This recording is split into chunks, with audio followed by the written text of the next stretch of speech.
The Bruhat Bengaluru Mahanagarpalike BBMP is said to be divided into 3 separate municipal corporations as part of the Greater Bengaluru Bill, with the state government awaiting formal assent from the governor. Sources told Salar News that the governor has given in principle approval for the division, provided the number of corporations does not exceed 7. The plan is to split Bengaluru, a city with a population exceeding 1.5 crore, into 3 corporations: Bengaluru Central, Bengaluru North and Bengaluru South.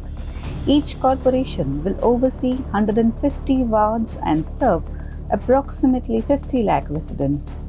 A new oversight body, the Greater Bengaluru Authority (GBA), will supervise all 3 corporations. Additionally, the government aims to expand Bengaluru's administrative boundaries to include areas such as Electronic City, Attibele Jigni Industrial Area, Bommasandra, Bengaluru, Rajanakunte, Hesaraghatta, Dasanapura, Makali, Tavarakere, Kumbalagodu, Kaggalipura and Harohaldi. Several Gram Panchayats in these regions may lose their independent status as they are integrated into the expanded city limits.